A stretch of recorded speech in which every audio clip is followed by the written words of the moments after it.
उपस्थित छी कि सुनाबो के मौका भेटल ताओ एगो सुंदर सन बाबा के नचारी जय विवाह से संबंधित जय सुंदर सन बेला में हम सब उपस्थित छी वैवाहिक कार्यक्रम में ताओ विवाह से संबंधित एगो बाबा के नचारी हम सुनावा जा रहा छी और सुनाबी इस सुंदर सन बाबा के नचारी।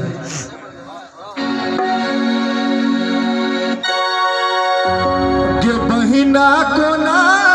के परिछब गौरी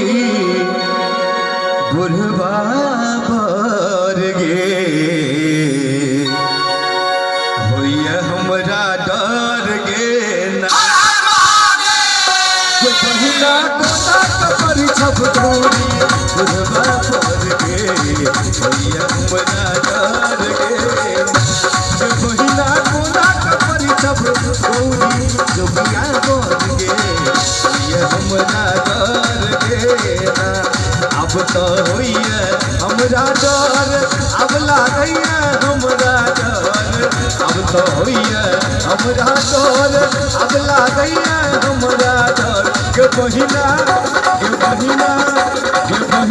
कोना के परिछब गौरी बुढ़वा बर गे होइए हमरा डर गे के बहिना कोना के परिछब गौरी जोगिया बर गे होइए हमरा डर गे।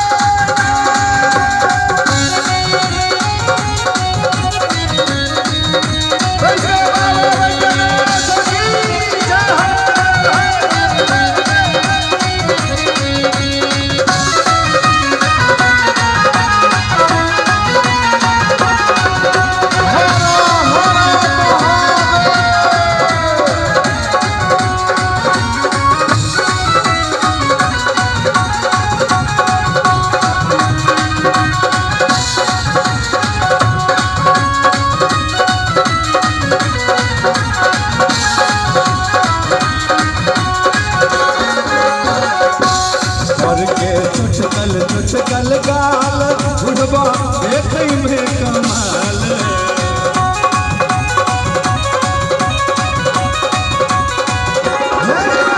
चुटकल गाल पर के चुटकल गाल पर के चुटकल गाल पर के चुटकल गाल बुढ़वा देखै में कमाल के बहिना देखै में कमाल के बहिना गंगा जी के धार गे होइए हमरा डर गे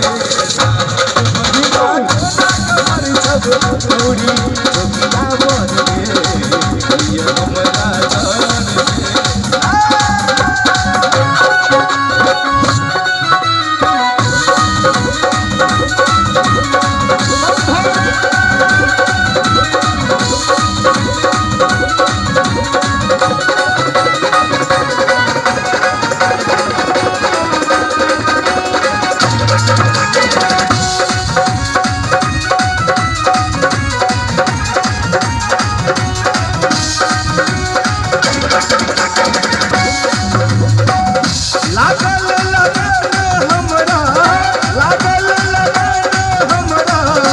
कमरिया से जेबे भोला दुआरिया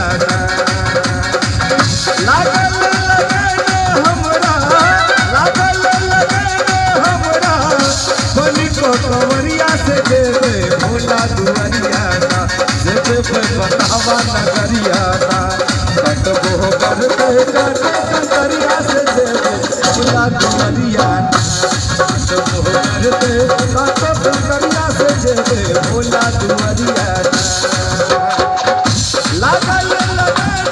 हमरा बनी को कमरिया से जेबे भोला दुआरिया से जेबे बतावा नगरिया कटबो करते कंकरिया से जेबे भोला दुआरिया कटबो करते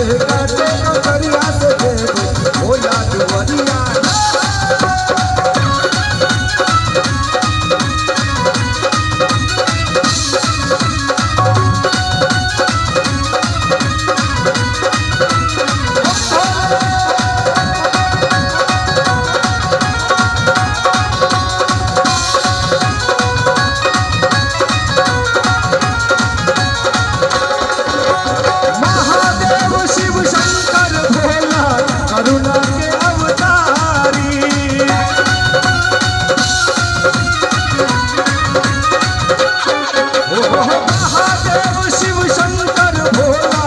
करुणा के अवतारी हो जिनका बाबा भाग विराजे जिनका बाबा भाग विराजे गिरिवर राज दुलारी से भर दे ओकरे कदरियाना से भर दे ओकरे चकरियाना अब तो वो करते काटो कदरिया से दे भोला